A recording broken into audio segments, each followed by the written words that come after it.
pasado 17 de julio, el conflicto entre Ucrania y Rusia sumó un nuevo capítulo tras el derribo del avión de Malaysia Airlines.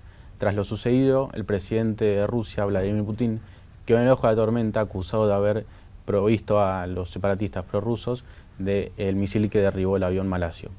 Hoy tenemos con nosotros al embajador ucraniano Yuri Dudin, quien nos va a explicar un poco el contexto en el cual se encuentra hoy el conflicto. Embajador, muchas gracias por estar con nosotros. Buenas tardes. Antes que nada le quería consultar, ¿qué motivos podemos encontrar para entender por qué los separatistas prorrusos atacaron un avión civil, o por lo menos lo que se los acusa, teniendo en cuenta que el conflicto era con Ucrania? ¿Cuáles son los motivos que usted puede encontrar al respecto? Bueno, hay varias teorías sobre eso y lo podemos hablar, enumerar todas, pero lo principal es que los terroristas que están combatiendo en el este de Ucrania son terroristas, puros terroristas, y no son separatistas como se los llama a veces, porque los separatistas, como yo entiendo, son de Cataluña, son de Escocia, quieren un referéndum, quieren separarse. Ahora, esa gente no. Esa gente tiene las armas que son suministradas de Rusia, armas pesadas, tanques, misiles antiaéreos, todo tipo de armamento, municiones, y están combatiendo contra su propio pueblo. Aunque la verdad es que no todos de ellos son ucranianos, y hay muchos rusos ahí, entre la cúpula de los separatistas. Hay hombres de inteligencia rusa infiltrados, hay muchos mercenarios que vinieron del Cáucaso, de otra república de Rusia, que están combatiendo contra el pueblo ucraniano. Ahora, hablando del avión, podemos citar muchas teorías, pero el hecho es que ellos han habían derribado antes unos aviones ucranianos de guerra. A los 2 y 4 días antes de esta tragedia ya habían derribado aviones ucranianos. Entonces, una de las teorías es que, de hecho, confundieron un avión ucraniano con un avión civil de pasajeros, que fue un error y que fue irreparable así. Una vez que sucedió el ataque, muchos ya salieron a apuntar directamente contra Rusia. ¿Qué elementos tiene el gobierno ucraniano para apuntar directamente a Moscú? Tenemos varios elementos. Tenemos interceptadas las conversaciones telefónicas entre los terroristas que dijeron que sí, hemos derribado un Antonov 26 de Ucrania, y que cuando llegaron ahí al lugar del accidente vieron que no era avión militar, que era avión de pasajeros, y hay conversación telefónica donde dicen, le preguntan los jefes, pero están ahí las cosas militares. No, dice, hay cadáveres de mujeres y niños y no hay nada, es un avión civil, y se dieron cuenta de que habían hecho un error. Después tenemos también fotos de satélites que muestran cómo y cuándo llegó este misil de Rusia, cómo atravesó la frontera, el lugar de donde disparó, que fue un territorio controlado por los separatistas, por los terroristas. Y también tenemos otras confirmaciones que esta batería misilística partió de nuevo a Rusia a través de la frontera a Ucrania. O sea que las pruebas hay muchas, pero lo importante es que esperar las conclusiones de la Comisión Internacional que va a investigar el accidente. ¿Y cómo analiza usted que fue la reacción de la comunidad internacional, ¿no? Teniendo en cuenta principalmente las potencias occidentales? La comunidad internacional ha visto que el conflicto que se suponía que era dentro de Ucrania, aunque no era dentro de Ucrania, era Ucrania contra los terroristas prorrusos, ahora salió, traspasó las fronteras. Mucha gente murió, y murieron muchos holandeses, malayos, australianos, británicos, alemanes, y todo el mundo vio que este conflicto no es más un conflicto entre Ucrania y Rusia, es un conflicto entre Rusia y el resto de Europa, de la comunidad europea o del mundo. Tras el anexamiento, donde digamos, se origina, ¿no?, el conflicto entre Ucrania y Rusia, con el anexamiento de Crimea, o el intento de anexamiento, el presidente Putin cobra un poder muy importante, ¿no?, dentro de la comunidad internacional. ¿Usted piensa que ya esto que ocurrió con el avión puede perjudicar fuertemente en la imagen mundial, digamos, ¿no?, del presidente ruso? Yo estoy seguro de eso. Basta ver las capas de las revistas europeas de esta semana, y las norteamericanas, las europeas, todas acusan a Putin.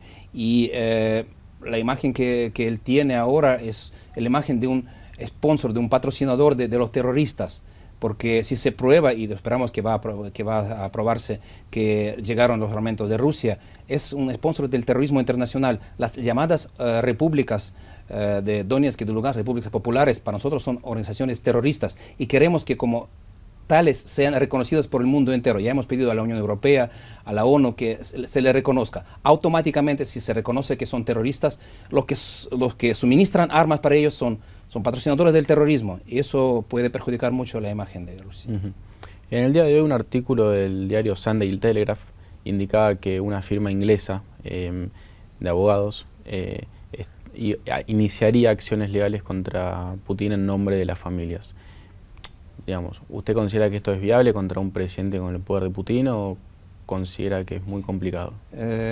Puede ser muy complicado, pero también puede ser viable. Todo va a depender de las conclusiones de la Comisión Internacional de Investigación que está investigando el accidente. Mire, nosotros hemos pasado el poder, aunque fue nuestro territorio ucraniano, le hemos pasado a los Países Bajos que conduzca la investigación, porque la mayoría de las víctimas eran holandeses. Y ahora se creó una comisión internacional y las cajas negras están estudiando, por ejemplo, en Inglaterra, en Farnborough, por una empresa especializada en descifrar las cajas negras. Y si se concluye, como esperamos que se concluya, quién estaba por detrás de esta catástrofe, ahí sí todos los procedimientos legales pueden tener continuación y pueden tener validez. Y ya yendo al conflicto puntual, ¿no?, entre Rusia y Ucrania, ¿cómo considera usted que viene siendo la tarea de la OTAN, de Estados Unidos? ¿Considera que es suficiente lo que están haciendo o usted considera que deberían hacer más todavía? Mire, ya están haciendo más. Ya la semana pasada y esta semana se reúnen ministros de Exteriores, por ejemplo, de la Unión Europea, para ver qué tipo de sanciones más pueden aplicar contra Rusia. Y ese tipo de sanciones es la tercera etapa, se llama sanciones sectoriales, que pueden afectar sectores enteros de la economía rusa, como el sector energético, que es muy importante para ellos, como el sector bancario y financiero. Ya en Inglaterra han pedido a que retiren los activos los rusos de los bancos ingleses. Y hay otra serie de, por ejemplo, la venta de armamentos o de equipamiento de uso doble, que puede ser tanto militar como no militar. Y esa serie de sanciones está siendo considerada y va a ser tomada próximamente por la Unión Europea. Eso sí que va a afectar mucho la economía rusa y toda Rusia. ¿Estas sanciones que usted subraya se agudizarían tras lo sucedido con el avión malasio? Por supuesto, porque todo el mundo vio y todo el mundo sabe quién está por detrás del derribo de este avión. Así que el mundo ya no puede quedarse callado. Las sanciones que eran hasta ahora eran más, digamos, blandas, más suaves, era contra algunas personas o contra algunas empresas y no contra los sectores. Y no afectaban tanto. Lo que nosotros necesitamos es que Rusia deje de financiar el terrorismo, deje de suministrar armas, municiones, gente ahí y deje de patrocinar el terrorismo. Y solo con sanciones fuertes de este tipo se puede pararlos. Perfecto. ¿Y cómo queda después de esto, después de este accidente, este ataque, en realidad, la situación actual entre Rusia y Ucrania, que ya venía con el conflicto, pero ahora agudiza el conflicto, ¿cómo llega con eso? No tenemos nada contra el pueblo ruso, tenemos sí el problema con el gobierno ruso. Y lo que ya he dicho y vuelvo a repetir, el conflicto en Ucrania, en el este de Ucrania, se puede resolver de manera muy simple. Basta Rusia dejar de suministrarles armas, municiones, gente. Basta Rusia cerrar la frontera con la mediación internacional, porque de nuestro lado la hemos cerrado, pero hay un trozo de la frontera que no podemos controlar y por ahí viene todo eso. Si Rusia deja de hacer eso, si Rusia deja de ser el sponsor del terrorismo, ahí lo resolvemos muy rápido y en muy pocos días. El jueves renunció el primer ministro ucraniano. Me gustaría que haga un análisis ya social de Ucrania y también de la cúpula política del país. Sí, para que quede bien claro, yo quiero explicar una cosa. Tenemos el nuevo presidente que fue elegido el 25 de mayo, el Petro Poroshenko, pero el parlamento anterior, el parlamento que existe, es del año 2012, o sea, de la época del expresidente Yanukovych.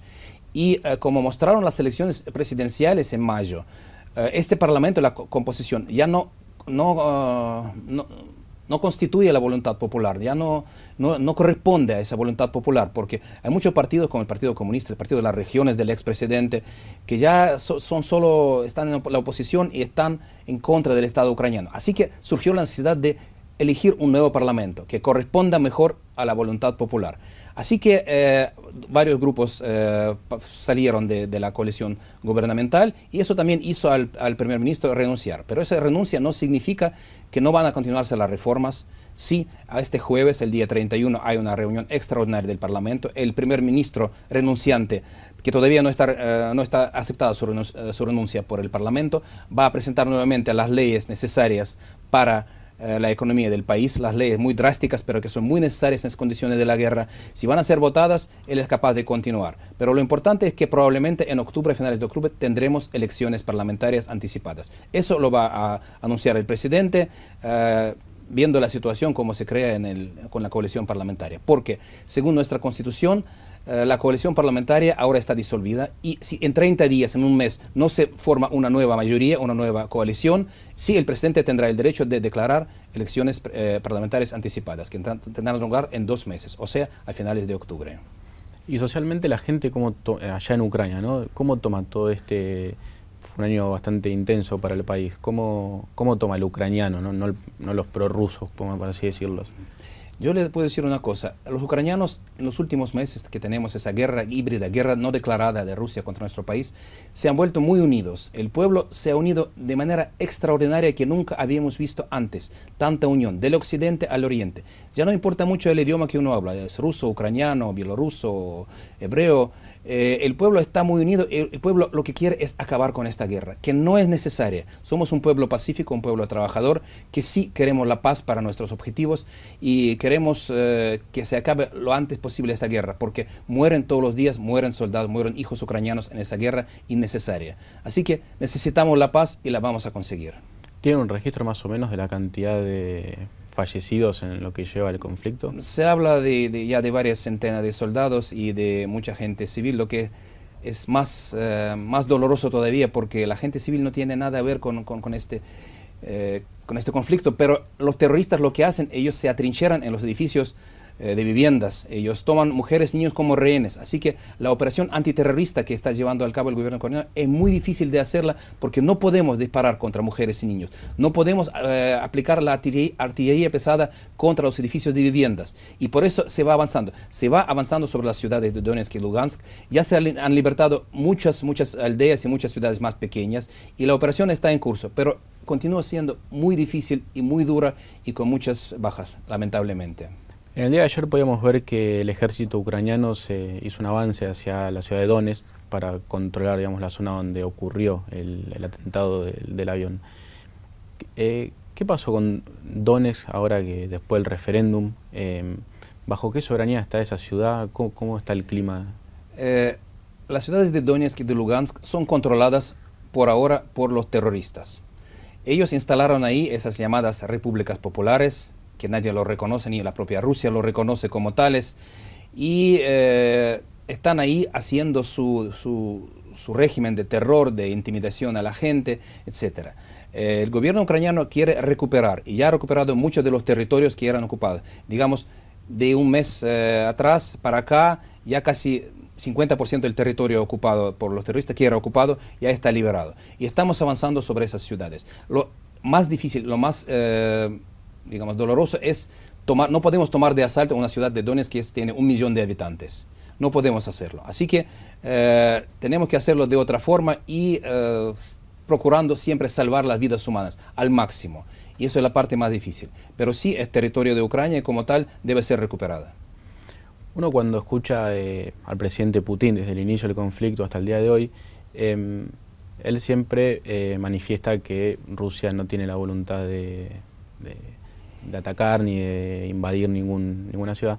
Sin embargo, ¿cómo toman ustedes las ambigüedades que presenta el presidente ruso? Como por ejemplo el otro día sostuvo que los cuerpos de ayuda, de rescate deberían acceder a la zona del avión y sin embargo, por lo que se supo, tuvieron problemas para acceder al lugar. ¿Cómo se toma todo esto del presidente? Mire, este señor ya ha dicho muchas cosas. Al principio él decía que no había tropas rusas en Crimea, en marzo. Después, en mayo, reconoció que sí, durante el llamado referéndum de Crimea, había soldados rusos por detrás de los habitantes de Crimea para asegurar la votación. Después decía otra cosa y después les dice otra cosa. Entonces, ya no podemos creer en las palabras del señor Putin, sino en los hechos. Y todo el mundo ya vio que las palabras no corresponden con la realidad de este señor. Así que, por más que él diga, solo los hechos pueden probar lo que él realmente siente. Y para finalizar, ante este contexto, ¿no?, de que llevan Ucrania y Rusia, ¿cómo se puede lograr la paz cuando hay una facción, digamos, de los dos actores que en estos meses que lleva de conflicto ha mostrado como cierta reticencia, ¿no? a establecer un clima de paz y dejar la hostilidad, ¿no?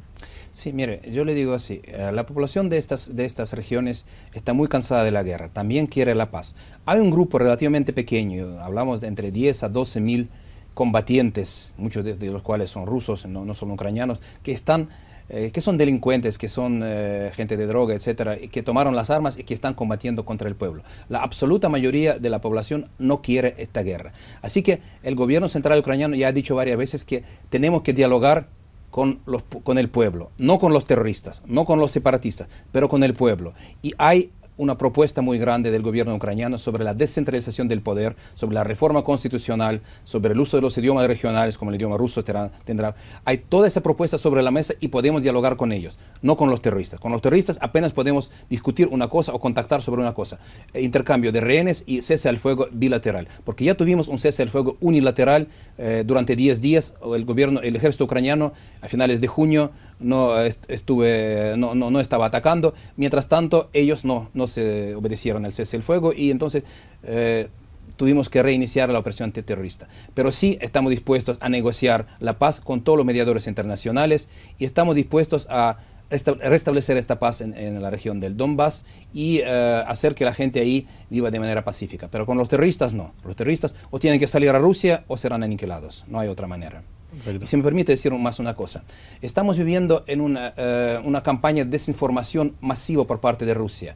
Hay toda una máquina propagandística rusa que está trabajando para mostrar el blanco por lo negro, etc. Y para nosotros es a veces difícil combatir esta enorme cantidad de mentiras, pero el mundo entero ya vio de qué lado está la verdad y dónde está la mentira. Así que esta campaña de desinformación yo creo que no está llegando a sus objetivos también. Muy bien. Bueno, muchas gracias, embajador. Gracias.